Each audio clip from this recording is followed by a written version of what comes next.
ওকে, record করতেছো, ঠিক আছে। তাহলে আমি স্টার্ট করি। আহ, ঠিক আছে, আচ্ছা। আমি শুরু থেকে স্টার্ট করতেছি, আমি বেশি সময় নিব না, আর এবার ওয়েস্ট হবে না টাইম, ইনশাল্লাহ।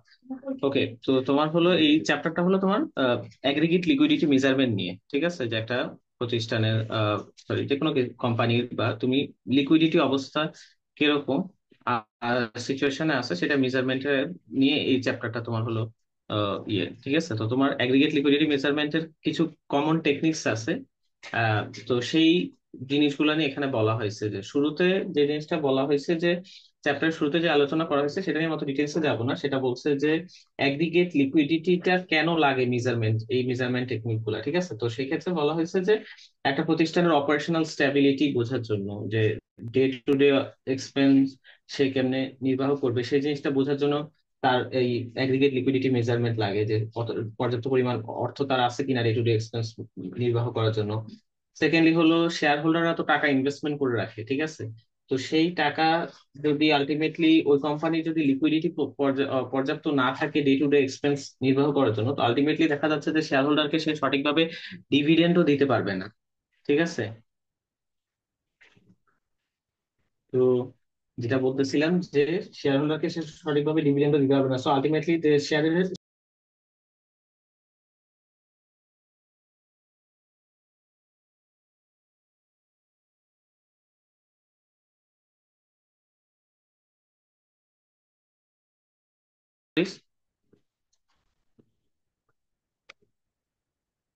হ্যালো আরিস,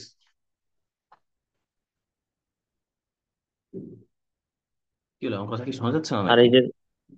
এই যে মেবি মাইক নষ্ট, মানে ও ইয়া বলতে পারে না, কথা হচ্ছে না মনে হয়। আচ্ছা, চলতেছে, ঠিক আছে। তাহলে আমি কন্টিনিউ করি ডিসকাশন। আমার আজকে একটু নেট খারাপ, এখানে সমস্যা হতেছে, এমনি নতুন সিস্টেম করতেছি। আচ্ছা, তো যে জিনিসটা বলতেছি, যে তোমার লিকুইডিটি মেজারমেন্টের কেন করা হয়, ঠিক আছে। তো কয়েকটা পয়েন্ট অলরেডি বলছি, যে শেয়ার হোল্ডারদের এক্সপেক্টেড ক্যাশ ফ্লো কমে যাবে যদি আলটিমেটলি তোমার কোম্পানির লিকুইডিটি সিচুয়েশন না ভালো হয়, ঠিক আছে। তো একইভাবে অন্য কোনো পটেনশিয়াল কাস্টমার, তাকে আমি ক্রেডিটে সেল করবো কিনা, ঠিক আছে, সেটা ডিপেন্ড করে ওই, মানে এটা যদি কোনো কোম্পানির কাছে বিক্রি করি তাহলে ওই কোম্পানির সিচুয়েশন কেমন, ঠিক আছে। তো ওই কোম্পানির সিচুয়েশন যদি ভালো না হয়, তো আলটিমেটলি স্বাভাবিকভাবে আমি ক্রেডিটে সেল করতে চাবেন না, ঠিক আছে। তো এই পয়েন্ট গুলা বলা আছে। দেন হলো আমি আসবো যে তোমার হলো ইয়ে ট্র্যাডিশনাল দুই টাইপের মেজারমেন্ট আছে লিকুইডিটি মেজারমেন্টের ক্ষেত্রে, ঠিক আছে। যে তোমার অ্যাগ্রিগেট লিকুইডিটি যে তুমি মেজারমেন্ট করবা, ঠিক আছে। তো এখানে দুইটা টাইপের মেজারমেন্টের কথা বলা আছে।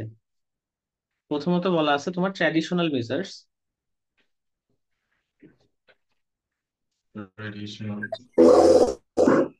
আর সেকেন্ডলি তোমার যে জিনিসটা বলা আছে সেটা হলো তোমার ইয়ে, আমার না অনেক মাথা ব্যথা করতেছে হঠাৎ, বুঝলাম না। আমি তো ভুলে গেলাম।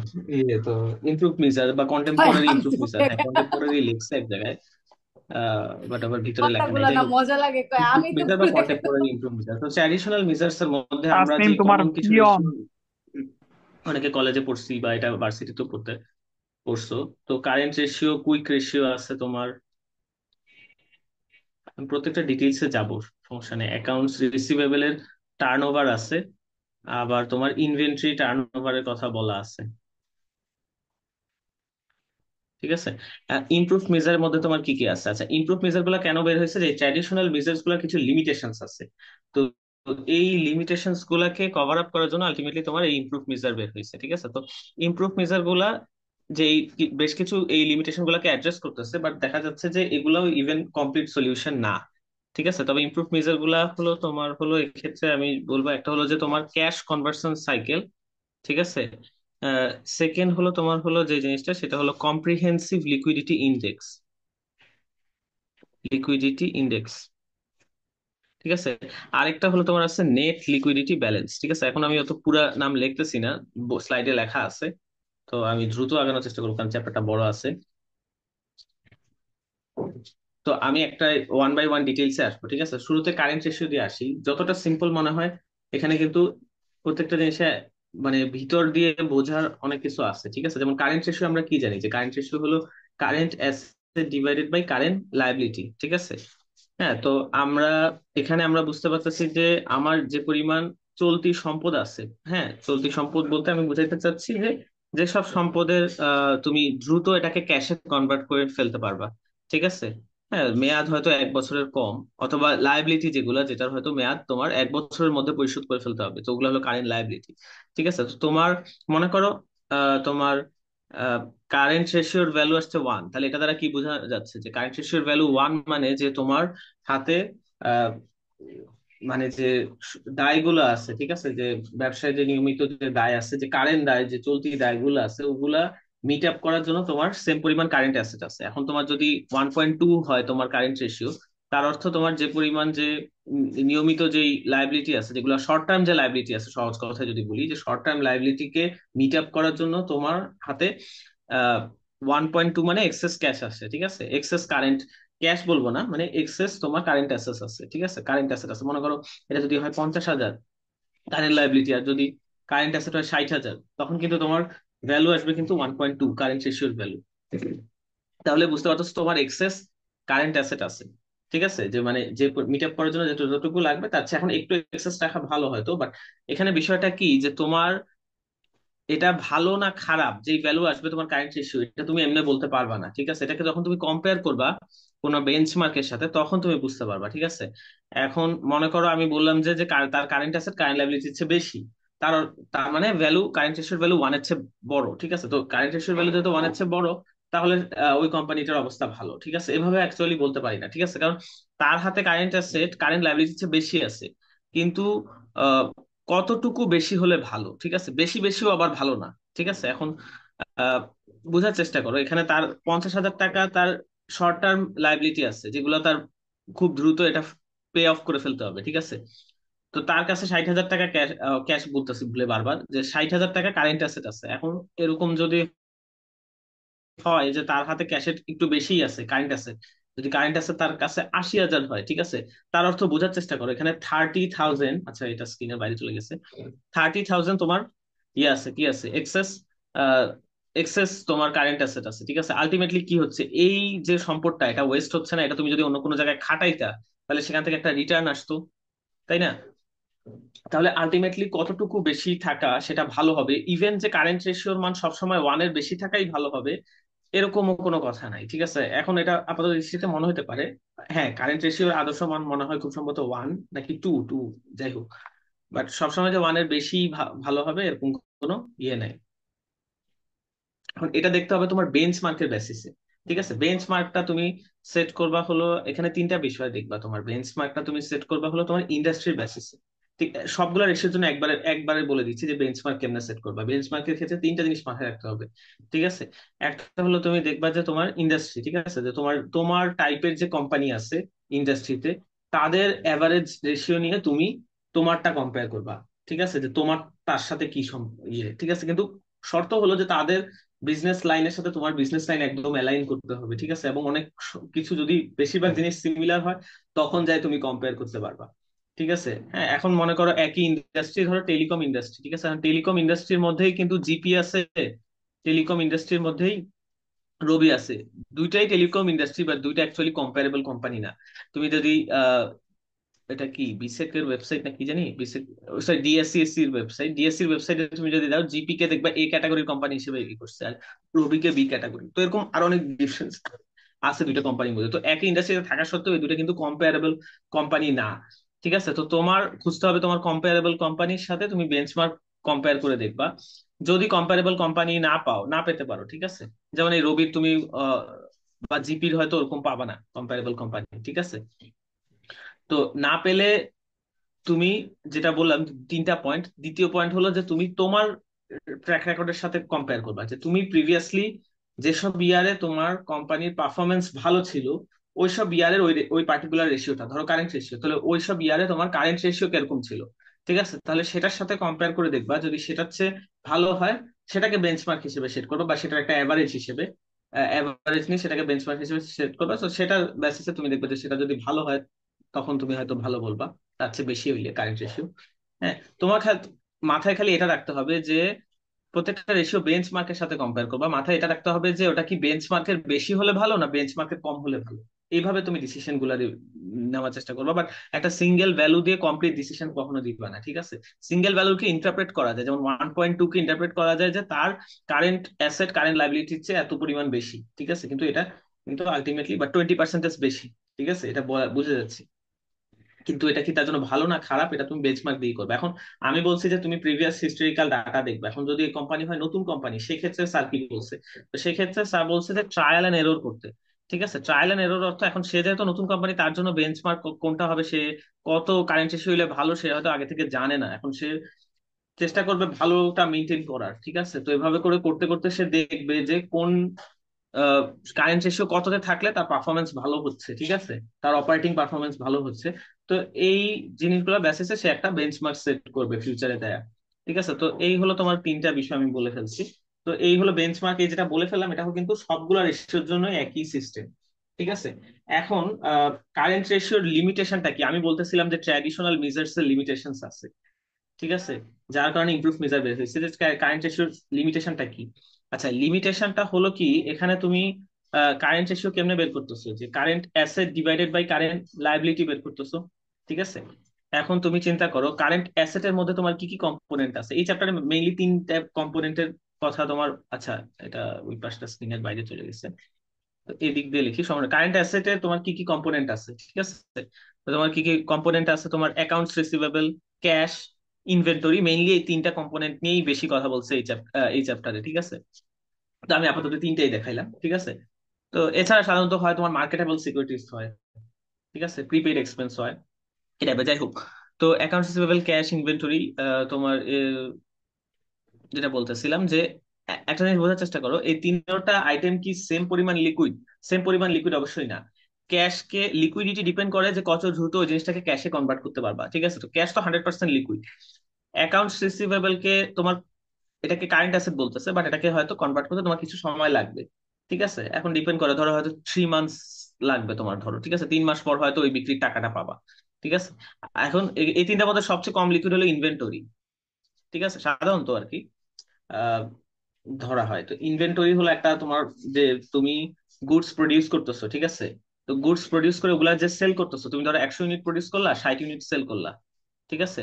আর যে 40 ইউনিট সেল হবে না, বিষয়টা এরকম না, কিন্তু যতক্ষণ সেল হচ্ছে না অতক্ষণ এটা তোমার কোম্পানিতে ইনভেন্টরি হিসেবে আছে, ঠিক আছে। তো এটাই হলো ইনভেন্টরি। এখন তুমি যদি 60 ইউনিট প্রডিউস করবা, মানে 60 ইউনিটের অর্ডার আসছে, মানে শুধু যদি 60 ইউনিটই রাখতা, তাহলে হুট করে যদি তোমার 20 ইউনিটের অর্ডার আসে, তখন তুমি এটা দ্রুত মিট আপ করতে পারবা না, তখন তোমার আলটিমেটলি ডেলিভারি দিতে দেরি হবে, ঠিক আছে। তো এর কারণে একটা ইনভেন্টরি রাখা লাগে, ঠিক আছে। তো ইনভেন্টরি বলতে বেসিক্যালি এখানে ফিনিশড গুডের ইনভেন্টরিকে বোঝানো হচ্ছে, যে গুডস প্রডিউস হওয়ার পর এটা সেল করার আগ পর্যন্ত যে সময়টা তোমার গুদামে বা প্রতিষ্ঠানে থাকতেছে, সেই সময়টাকে আচ্ছা সময় চলে গেছি, সেই সময়টাকে basically days in inventory outstanding এটা বলা হয়। তো ওই আলোচনায় আসবো পরে, আমি ভুলের সময়ের আলোচনা চলে গেছি।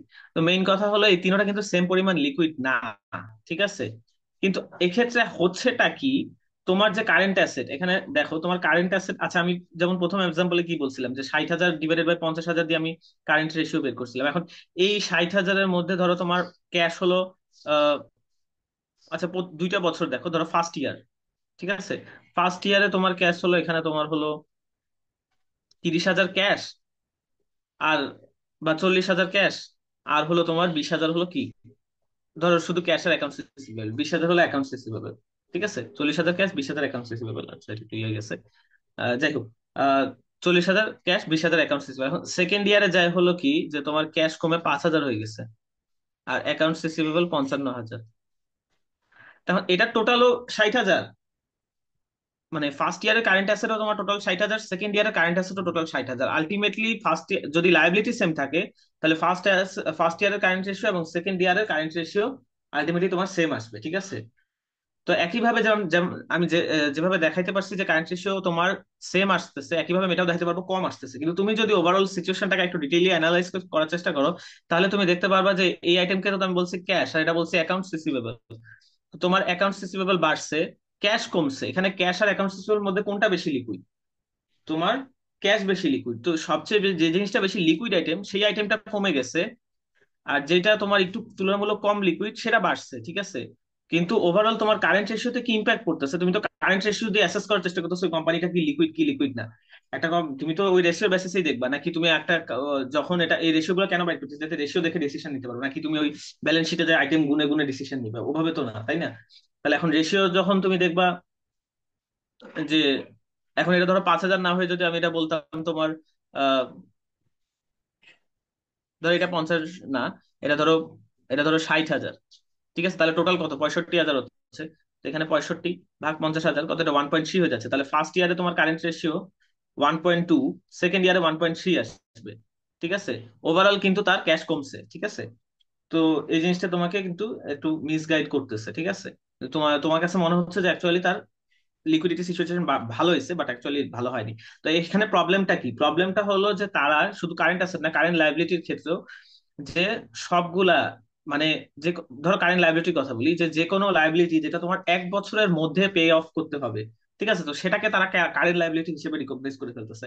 এখন যেটা তোমার আগামী 7 দিনের মধ্যেই পে অফ করতে হবে, আবার যেটা তোমার আছে যে 9 মাস পর পে অফ করতে হবে, দুটাকেই কারেন্ট হিসেবে ধরা হইতেছে, ঠিক আছে। একই সিচুয়েশন তোমার হলো কারেন্ট অ্যাসেটের কথা, ঠিক আছে। তো আলটিমেটলি এটাকে নিয়ে তুমি সূক্ষ্মভাবে বুঝতে পারতেছো না কোম্পানির লিকুইডিটি সিচুয়েশন ওভারঅল কি ইমপ্রুভ হয়েছে না না হয়েছে, ঠিক আছে। এই হলো তোমার কারেন্ট রেশিওর যে লিমিটেশনটা, ঠিক আছে।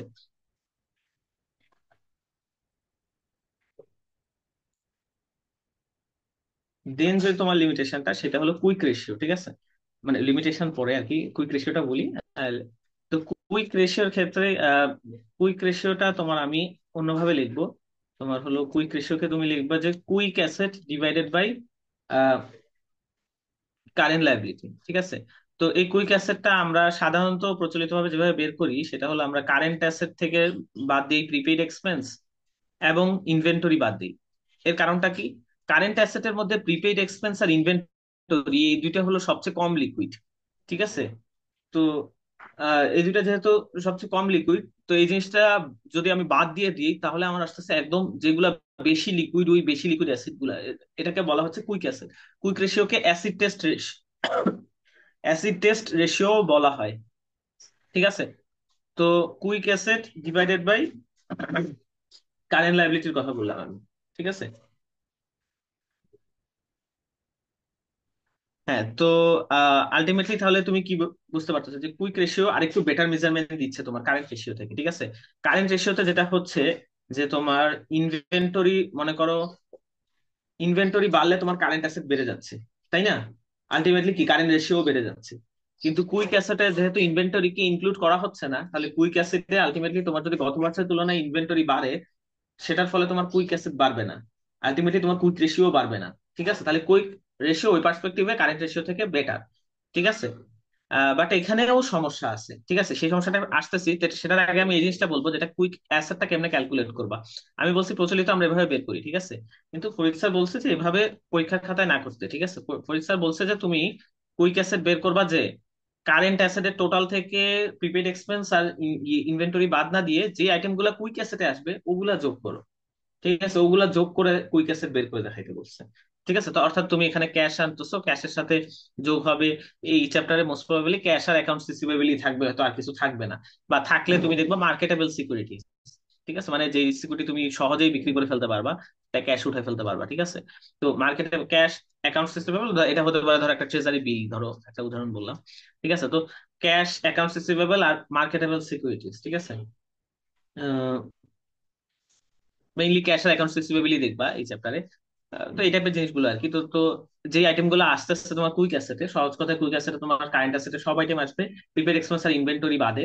তো ওই আইটেম গুলোকে যোগ করে তুমি কুইক অ্যাসেট বের করে দেখাবা, ঠিক আছে। এখন কুইক অ্যাসেটের লিমিটেশনটা বলি, ঠিক আছে। এখন আমি মেইনলি যেহেতু এই চ্যাপ্টারে ক্যাশ আর অ্যাকাউন্টস রিসিভেবলই পাবা কুইক অ্যাসেটের মধ্যে, তো এটা নিয়ে আলোচনা করি, ঠিক আছে। কুইক অ্যাসেটের মধ্যে তুমি আলটিমেটলি ইনভেন্টরি আর ইয়েকে বাদ দিয়ে দিতেছো, প্রিপেড এক্সপেন্স কে, যেটা অ্যাকচুয়ালি কম লিকুইড, ঠিক আছে।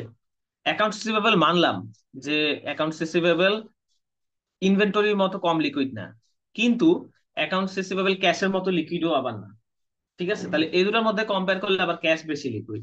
তো তুমি তো কুইক অ্যাসেটে আবার একই কাজ করতেছো, বুঝছি ওই দুটা বাদ দিছো, বাট আলটিমেটলি কিন্তু তোমার ক্যাশ আর অ্যাকাউন্টস রিসিভেবল টোটাল করে এখানে টোটাল অ্যামাউন্টটা লিখতেছো, তাহলে টোটাল অ্যামাউন্টের বাড়লেই আলটিমেটলি কুইক রেশিও বেড়ে যাবে। ডাজেন্ট ম্যাটার এটা কি টোটাল অ্যামাউন্টটা তো আসতেছে ক্যাশ আর অ্যাকাউন্টস রিসিভেবল এর যোগফল থেকে, তো এটা কি টোটাল অ্যামাউন্ট বাড়ছে ক্যাশের কারণে নাকি অ্যাকাউন্টস রিসিভেবল এর কারণে বাড়ছে, কার প্রপোর্শনটা বেশি, এটা ডাজন্ট ম্যাটার।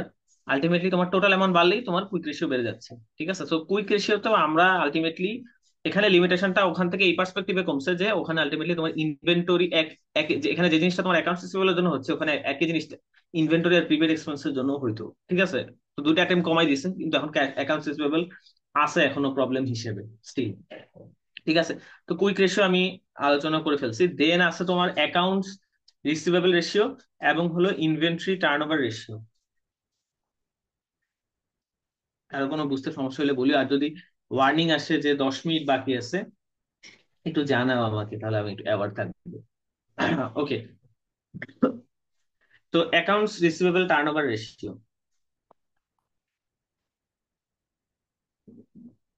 আচ্ছা, এখানে আমি তোমরা 3টা টার্নওভার পাবা। ঠিক আছে, আচ্ছা আগে একটা দিয়ে দেখা, অ্যাকাউন্টস রিসিভেবল দেখে তারপর 3টা একসাথে দেখাবো।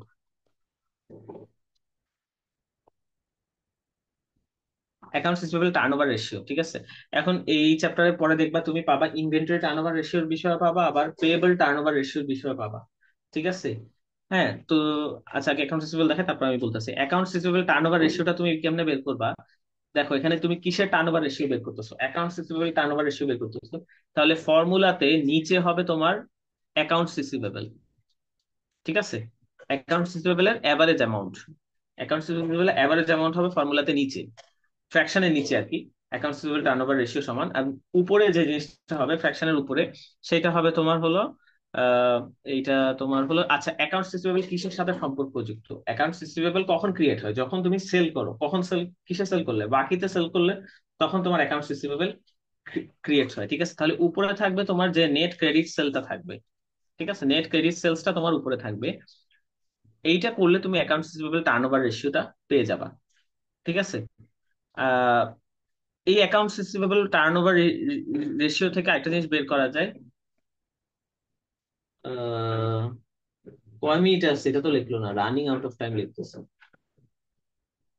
ওই তো লিখছে 10 মিনিট আছে, হ্যাঁ পুরো লেখা আছে। ওকে, আচ্ছা আরিজকে বলে রাখতেছি, মনে হয় আগে রেকর্ডিং করনি দেখে আমি বলতেছি। জুমে যখন তুমি এটা, যখন মিটিং এন্ড হবে, এটা এন্ড হলে তো আরেকটা লিঙ্ক দিব আমি তো। মিটিং যখন এন্ড হবে তখন এটা তোমার যে রেকর্ড গুলা হয়েছে সেটা দেখবো প্রসেস হচ্ছে। ঠিক আছে, এটা কনভার্ট হচ্ছে, লিখবে কনভার্টিং। ঠিক আছে, তো যখন কনভার্ট হচ্ছে এটা দেখবো অটোমেটিকলি কনভার্ট হওয়া স্টার্ট হয়ে গেছে, বেশি সময় লাগে না। তো ওই সময় আবার এটা ক্রস করতে যাও না। ঠিক আছে, এটা অল্প অল্প কতক্ষণে কনভার্ট হয়ে যাবে, 2-1 মিনিট নিতে পারে হয়তো, এর চেয়ে বেশি নিবে না। তো আরো কম নিবে হয়তো। তো এই সময়ের মধ্যে কনভার্ট হইলে এটা একটা ফাইলে চলে যাবে। ঠিক আছে, তো ওই ফাইল যদি খুঁজে না পাও আমি পরে হেল্প করবো তোমাকে, বাট এখন আহ একটু জানাই রাখলাম জাস্ট। ওকে, তুমি ক্রস করতে পারবে না, বাট চাইলে ট্যাব মিনিমাইজ করতে পারো, কোনো সমস্যা নেই। ওকে, নেট ক্রেডিট সেল আমি যেটা বলতেছিলাম অ্যাকাউন্টস রিসিভেবল টার্নওভার রেশিও। ঠিক আছে, তো সেখান থেকে অ্যাকাউন্টস রিসিভেবল টার্নওভার রেশিও থেকে একটা জিনিস বের করা যায়, ডে সেলস আউটস্ট্যান্ডিং অথবা এভারেজ কালেকশন পিরিয়ড। ঠিক আছে, তো এই দুটো জিনিসই আমি আলোচনা করবো, বাট একটা গ্রাফের মাধ্যমে একটু ইজি করে দেখার চেষ্টা করাই। ঠিক আছে, তাইলে এই জিনিসটা একটু বুঝতে ইজি হবে। ধরো এইটা হলো তোমার একটা ইয়ার টাইম লাইন। ঠিক আছে, যেখানে তোমার এখানে তোমার ইয়ারের 12, আচ্ছা আমি একটু 4টা ভাগে ভাগ করি। এটা হলো প্রত্যেকটা 3 মাস পিরিয়ড। ঠিক আছে, পুরোটা মিলে একটা ইয়ার টাইম লাইন আমি আঁকছি। ঠিক আছে, তো এই টাইম লাইনের ক্ষেত্রে তোমার অ্যাকাউন্টস রিসিভেবল টার্নওভার রেশিওটা বোঝায়টা কি। ঠিক আছে, আহ, তোমার আচ্ছা অ্যাকাউন্টস রিসিভেবল টার্নওভার তোমার বেসিক্যালি যে জিনিসটা বোঝাচ্ছে হলো, আগে ডে সেলস আউটস্ট্যান্ডিং এটা দিয়ে বুঝতে পারো, বা এভারেজ কালেকশন পিরিয়ড। আগে এটা ডেফিনেশন আসি, দেন আমি অ্যাকাউন্টস রিসিভেবল টার্নওভারের ডেফিনেশনে আসতেছি। তুমি যে বাকিতে বিক্রয় করতেছো, কাস্টমারদের বাকিতে দিচ্ছ, সেই বাকিতে বিক্রয়ের টাকা আবার তোমার কাছে উঠে আসতেছে। ঠিক আছে, ধরো 3 মাসের জন্য বাকিতে বিক্রয় করলা, 3 মাস পর টাকাগুলো আবার উঠে আসছে। হ্যাঁ, আবার তুমি কিছু টাকা বাকিতে বিক্রয় করলে আবার টাকা 3 মাস পর উঠে আসছে, সো আলটিমেটলি তোমার এভারেজে 3 মাস করে লাগতেছে। ঠিক আছে, তাহলে তোমার এটাকে বলা হচ্ছে ডে সেলস আউটস্ট্যান্ডিং, অথবা বলা হচ্ছে এভারেজ কালেকশন পিরিয়ড। তোমার বাকিতে বিক্রয়ের টাকা ক্যাশে কনভার্ট হইতে যেই সময়টা লাগতেছে, ঠিক আছে, যতবার সময় লাগতেছে সেটা হলো 90, মানে সেটা হলো ডে সেলস আউটস্ট্যান্ডিং বা এভারেজ কালেকশন পিরিয়ড। তো এটা ধরো 90 ডেজ। এখন তুমি ইয়ারটাকে ধরো 360 ডেজে, আমি বলছি তোমার ইয়ার তো বলছি পুরোটাকে, বাট এটা ধরো 360 ডেজ এর ইয়ার। ঠিক আছে, তাহলে তোমার যদি ক্রেডিট সেলস গুলা ক্যাশে কনভার্ট হয়ে আসছে 90 ডেজ লাগে, ঠিক আছে, এটাকে তুমি ডিএসএল সাবলেটিং আউটস্ট্যান্ডিং অথবা এভারেজ কালেকশন পিরিয়ড বলতেছো। তো এটা এরকম কয়বার হইতে পারবে সারা বছরে? সারা বছরে তো 360 দিন, তাহলে এটা এরকম বছরে 4বার হতে পারবে। এই একবার, দুইবার, তিনবার, 4বার। বছরে এরকম 4বার তুমি বিক্রি করে আবার টাকা কালেক্ট করে ফেলতে পারবে, এরকম 4বার হইতে পারবে। ঠিক আছে, এই যে 4বার করতে পারবা, এটাকেই বলতেছে তোমার অ্যাকাউন্টস রিসিভেবল টার্ন ওভার। ঠিক আছে, তাহলে ডে সেলস আউটস্ট্যান্ডিং বা এভারেজ কালেকশন পিরিয়ড, এটা হবে তোমার ডেইস এর পার্সপেক্টিভে। অ্যাকাউন্টস রিসিভেবল টার্ন ওভার হলো কত বার বা টাইমস, ঠিক আছে, এটা হবে 4 টাইমস। ঠিক আছে, 4বার হচ্ছে তোমার এই জিনিসটা। ঠিক আছে, তো এইটা হলো তোমার অ্যাকাউন্টস রিসিভেবল টার্ন ওভার। আর এই যে যেটা যেটা দিনে, সেটা বলছে ডে সেলস আউটস্ট্যান্ডিং বা এভারেজ কালেকশন পিরিয়ড। ঠিক আছে, তো এগুলো নিয়ে আমি একটু ডিটেলসে যাব। আগে আমি আরো দুইটা টার্ন ওভার আছে, ওই দুইটা টার্ন ওভার বুঝাই দেই। ঠিক আছে, তাহলে দেন আমি ওইটার ভিতরে আরো ডিটেলসে যাবো, সমস্যা নেই।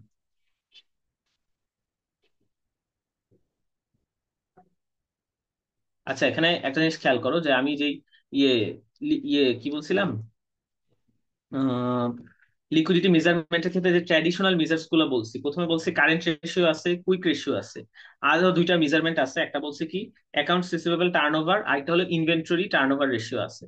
ঠিক আছে, তো আমি অ্যাকাউন্টস রিসিভেবল টার্নওভার বুঝাই দিছি, দেন বুঝাবো আমি ইনভেন্টরি টার্নওভার, দেন আমি পেয়েবল টার্নওভারও বুঝাই দিব। ঠিক আছে, পেয়েবল টার্নওভার, শুধু পেয়েবল টার্নওভার বের করা এটা কোনো লিকুইডিটি মেজারমেন্ট না। ঠিক আছে, কিন্তু পেয়েবল টার্নওভার তোমার লাগে হলো আরেকটা রেশিও বের করার জন্য। একটা ইমপ্রুভড মেজারের একটা রেশিও আছে, ক্যাশ কনভার্সন সাইকেল। সেটার জন্য আবার তোমার ইনডাইরেক্টলি পেয়েবল টার্নওভার বের করা লাগে। ঠিক আছে, তো এর কারণে আমি একসাথে শিখাই দিচ্ছি। ঠিক আছে, তো আগে আমি ইনভেন্টরি টার্নওভারে আসি। ঠিক আছে, ইনভেন্টরি টার্নওভার,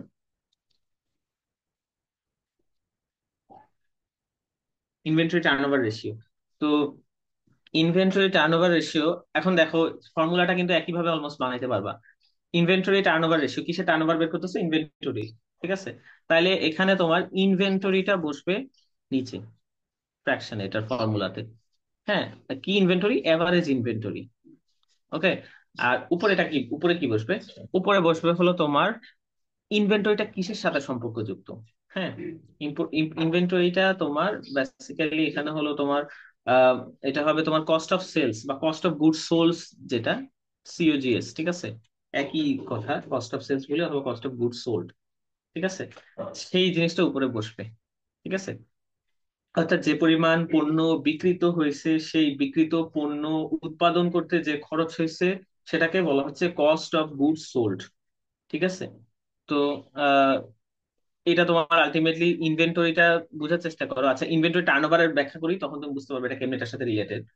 তোমার হলো বেসিক্যালি ইনভেন্টরি টার্নওভার হলো তোমার বা একইভাবে উল্টো ভাবে আলোচনা করতে পারি, ইনভেন্টরি টার্নওভারের সাথে রিলেটেড হলো ডেইজ ইনভেন্টরি আউটস্ট্যান্ডিং, ডিআইও। ঠিক আছে, বা এটাকে মনে হয় কনভার্সন পিরিয়ড না কি জানি বলে, আরেকটা নাম আছে হয়তো বা। ঠিক আছে, এটা তো আছে অবশ্যই, ডেইজ ইনভেন্টরি আউটস্ট্যান্ডিং। তো একইভাবে আচ্ছা, ইনভেন্টরি আউটস্ট্যান্ডিং এখানে বোঝার চেষ্টা করো তোমার গুদামে ইনভেন্টরি কখন আসে কখন যায়। ঠিক আছে, গুদামে তোমার ইনভেন্টরি কখন আসে, এখানে কিন্তু আমি ফিনিশড গুডস এর কথা বলতেছি। ইনভেন্টরি থ্রি টাইপস এর হয়, র ম্যাটেরিয়াল বা এটাকে কি বলে মাঝখানেরটাকে, র ম্যাটেরিয়ালস, আর হলো ওই যে ওয়ার্কিং প্রসেস। ঠিক আছে, ওইটার কথা বলতেছি না, ওইটা না। ইনভেন্টরি বলতে তোমার এখানে ফিনিশ গুডস এর কথা বলছে। ঠিক আছে, তো আলটিমেটলি ফিনিশ গুডসটা তোমার গুদামে কখন যায়? ঠিক আছে, যখন গুডসটা প্রডিউস হয়ে যায়। ইনভেন্টরিটা কখন যায় তোমার গুদামে? যখন গুডস রেডি হয়ে গেছে, প্রডিউস হয়ে গেছে, তখন তোমার গুদামে যায়। তো এই যে গুদামে ছিল, ঠিক আছে, ধরো আমি বললাম তুমি 100 ইউনিট গুডস প্রডিউস করলা। ঠিক আছে, 100 ইউনিট গুডস প্রডিউস করলা, এই 100 যা প্রডিউস করলা, এই পুরোটা তুমি গোডাউনে পাঠিয়ে দিচ্ছ। ঠিক আছে, এই 100 থেকে হঠাৎ করে এখন গোডাউনে পাঠাইলা, তার হয়তো সাথে সাথেই বা কিছুক্ষণ পরেই তোমার 60, 60টা, ঠিক আছে, 60, ঠিক আছে, ধরো 60 ইউনিটের অর্ডার আসছে। ঠিক আছে, তো আলটিমেটলি এই 60 ইউনিট তুমি বিক্রি করে দিবা। ঠিক আছে, এখন আর তোমার হাত গোডাউনে আছে 40 ইউনিট। ঠিক আছে, তো আলটিমেটলি ইনভেন্টরি টার্নওভার হলো এই যে তুমি 100 ইউনিট এখানে ঢুকছে, 100 ইউনিট বের হইতে যে সময় লাগবে, এখন তো সে 60 ইউনিটের অর্ডার দিচ্ছে। হ্যাঁ, সে হয়তো আহ আরেকদিন 20 ইউনিট, ঠিক আছে, আরেকদিন হয়তো 10 ইউনিট, বা আরেকটা কাস্টমার, সব মিলায় হয়তো এই 100 ইউনিট খালি হইতে তার সময় লাগছে হয়তো 1 মান্থ। ঠিক আছে, বা 30 ডেজ। ঠিক আছে, এই 30 ডেজ কে বলা হচ্ছে যে ডেইজ ইন ইনভেন্টরি আউটস্ট্যান্ডিং। ঠিক আছে, এখন এখানে কি খালি 100 ইউনিট ঢুকবে? এরপরে তো সে আবার প্রডিউস করবে, সে ধরো এরপরে 250 ইউনিট প্রডিউস করলো, সে আবার 250 ইউনিট গুদামে রাখলো। ঠিক আছে, ওই 250 ইউনিটটা আলাদা হিসাব। এই যে 100 ইউনিট ঢুকাইছে, এই 100 ইউনিট খালি হইতে কত সময় লাগছে? 30 ডেজ। আবার যে 250 ইউনিট ঢুকাইলো সেটা খালি হইতে ধরো লাগলো যে 90 ডেজ, ঠিক আছে, আর হয়তো 60 ডেজ লাগলো, ঠিক আছে। তো ওভারঅল তার এভারেজে যে সময়টা লাগতেছে সেইটা হলো তোমার ডেজ ইন ইনভেন্টরি আউটস্ট্যান্ডিং, ঠিক আছে। মানে গড়ে তার ইনভেন্টরি এত সময় ধরে থাকতেছে গুদামে, ঠিক আছে। এটাকে ডেইজ ইন ইনভেন্টরি আউটস্ট্যান্ডিং বলতেছে। তো এই হলো যদি তোমার সময়কাল হয়, ঠিক আছে। তো এই সময়কালে তোমার যদি এক একটা পিরিয়ড হয়, মানে কতক্ষণ থাকতেছে, ঠিক আছে। তো এরকম গড়ে যদি যতক্ষণই থাকে, ধরো যদি 5টা টাইম হয়, ঠিক আছে, তো আলটিমেটলি তোমার এই যতবার আছে, ঠিক আছে, এই প্রত্যেকটা টাইমকে একটা ডেইজ ইন ইনভেন্টরি, ঠিক আছে। এটা যদি তোমার বা 5টা না হয় যদি 6টা ধরো, ঠিক আছে, তাহলে মানে 2 মাস করে থাকতেছে, 60 ডেজ করে থাকতেছে। 60 ডেজ হলো তোমার ডেইজ ইন ইনভেন্টরি আউটস্ট্যান্ডিং। আর এটা কতবার থাকতে পারতেছে এভাবে? এভাবে তো বছরে 6বার হচ্ছে, ঠিক আছে, মানে 360 কে। তাহলে তুমি বোঝার চেষ্টা করো, তুমি পে অ্যাকাউন্টস রিসিভেবল টার্নওভার থেকে আহ, যখন তুমি ডেইস ডিএসও বের করবা, তখন বেসিক্যালি 360 দিয়ে অ্যাকাউন্টস রিসিভেবল টার্নওভার ভাগ দিলে হয়ে যাবে। একইভাবে তুমি যখন ডিআইও বের করবা, তখন তুমি 360 কে ইনভেন্টরি টার্নওভার দিয়ে ভাগ করলে হয়ে যাবে, ঠিক আছে। আচ্ছা, আমি আর এখন আলোচনায় যাচ্ছি না, আবার একটা লিঙ্ক দিব, সময় নেই, ঠিক আছে।